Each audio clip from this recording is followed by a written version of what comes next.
Maganda pa kayo sa araw mga beshies, pero of course, mas maganda pa rin ako, charot. Magre-renew nga ng permeso de soggiorno or permit to stay si Facundo, kaya naman ikukuha ko siya ng kit dito sa posta. Ayan, at kumuha nga muna ako ng number. Sana naman ay mayroon ngang kit dahil doon sa unang pinuntahan ko ay wala ngang available. At failed nga ang mission ko mga beshies, kaya naman wait lang, tatawid tayo. Pupunta tayo sa ibang posta. Sabi nila doon daw sa may Lambrate ay meron. Kaya maghihintay ulit tayo ng bus para pumunta sa Lambrate at maghanap ng kit doon sa posta malapit doon. Malapit. Salamat naman at hindi na nga umulan. After 48 years ay narating ko na nga itong posta dito sa Via Privata Adelchi. Sana naman meron na mga beshies, pang-apat na posta ko na nga ito. At yay, thanks God, meron nga po akong nakuhang kit. So uuwi na ako para fill upan. Ayan, nandito na nga ako sa bahay at ipapakita ko sa inyo kung ano-ano nga ba ang laman ng kit na ito. Ito nga ang mga kasama ng kit. Ayan, meron siya nito. Dito mo isusulat kung magkano ang iyong babayaran. Ito naman yung mga modulo na fill upan. Tapos, ito yung mga tabela. Mamaya explain ko sa inyo kung para basain ito. Ito ang modulo 1 at modulo 2. Ito naman yung mga information. So, ayan. At ito naman yung instruction kung paano natin fill upan ang ating dalawang module.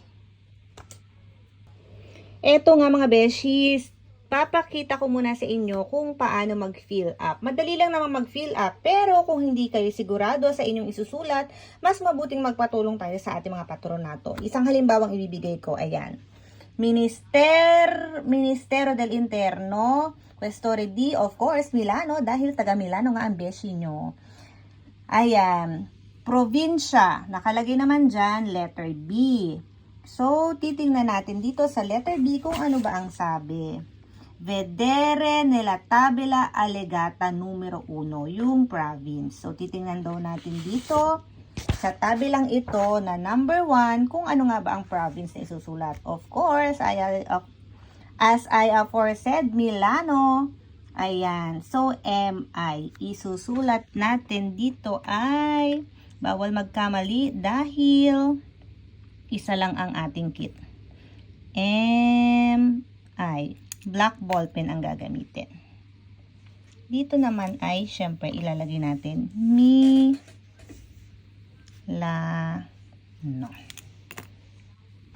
Boy, next naman. Ayan, dati de la requesta. Yung name daw na magre-request. Siyempre si Don Facundo, ano. So, ayan, may letter A kayong makikita. A. Tingnan natin kung anong sabi sa letter A. Reportare il dato come scritto sul pasaporto o dokumento. So, ang isusulat daw natin, of course, kung ano bang nakasulat sa passport at sa lahat ng documents. So, syempre, isusulat ko dyan mamaya ang surname, blah, blah, blah, blah, blah, blah. Provincia D, letter B, of course, MI ulit. Tapos, Comune di Milano, kung saan comune kayo. Ito, bigyan ko rin ito example. Requiede il, ano bang i-requiede niya? So, magre-renew siya. Ilalagay natin ay Renovo. So, dyan may letter C. Ang sabi sa letter C, basahin natin mga beshies. Barare la tipologia di interesse. So, lalagyan daw natin ng X. So, ayan. Since siya ay Renovo, lalagyan natin ng X ang Renovo. Eko. So, ayun lang din. Numero di permeso or carta di soggiorno. Isusulat nyo din yung number ng permeso. Ayan. Codice di tipologia carta. Sorry na sa akin pagbabasa ng Italian. Not perfect. Ayan. Binibigyan ko lang ng example kung paano fill up. Letter D. Ang sabi ni letter D, vedere nella tabella allegata numero 2. Ang codice daw ng tipo di permesso di soggiorno. So, nasaan ba yung allegata 2? Ayan, ito siya. So, titingnan natin kung anong type ng permesso. Since siya ay, hanapin natin. Lavoro subordinato, ayan, so number 16, ang ilalagay natin dito ay di syempre, number 16. Wait, susulatan ko muna. So, ayan, sinulatan ko na siya ng number 16. Tapos, ilalagay nyo lang din yan nung date ng iskadensa or anong tawag doon? Kung kailan may expiration date ng permesso di soggiorno. So, tapusin ko muna ito mga beshies. So, ayan, nasa page 2 na ako. Papakita ko lang sa inyo. Ayan, halimbawa, stato civile. Ang sabi, diba, tingnan daw natin sa letter I. Sabi sa letter I, indicare la lettera kung ikaw ba ay single or may asawa. So, since may asawa nga siya, lalagay natin ay letter B.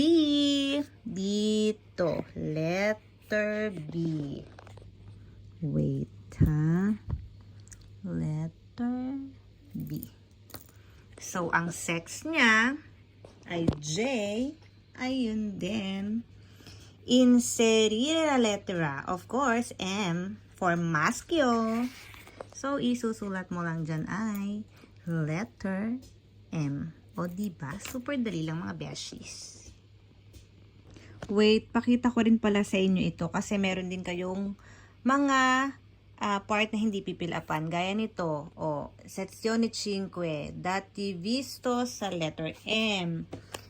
Da compilare solo in caso di prima richiesta di permesso di soggiorno. So, syempre, hindi naman siya first time magre-request ng soggiorno, kaya hindi natin siya fill upan.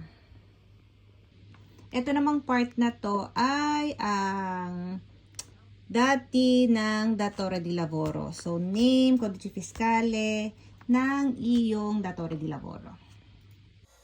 Ayan mga beshies ko, tinatapos ko ng fill upan itong mga moduli para maipasa na rin ni Facundo. In fairness, nakatipid nga siya ng 20 euros dahil kung hindi ako nagkakamali ay 20 nga ang bayad sa patronato. Pero kung kayo naman hindi sigurado sa mga ipagsusulat ay mas mabuting sa patronato na nga magpagawa. At excuse me nga po sa nababakbak na pintura sa aking likuran dahil sa summer pa nga kami makakapagpintura. Ayan, tapos na nga mag-fill up ang inyong beshi. So, dito ang babayaran, sisiguraduhin ko muna bago ko isulat. I-check ko sa online, kung hindi ako nagkakamali, ay 50 euros na lamang, o diba, bumaba. Ito nga palang mga nababasa nyo, ang mga kinakailangan documents na isasama natin sa loob ng kit. Photocopy lang mga beshies, pero pagpunta nyo ng posta, ay kinakailangang dala nyo lahat ang original copy. And then, may babayaran din tayong 30 euros sa posta. Doon na tayo mag-fill up. At of course, huwag niyong kalimutan ang marca da Bolo Sedici. Yun lang mga beshies. Thank you for watching. Follow for more. Ciao, ciao!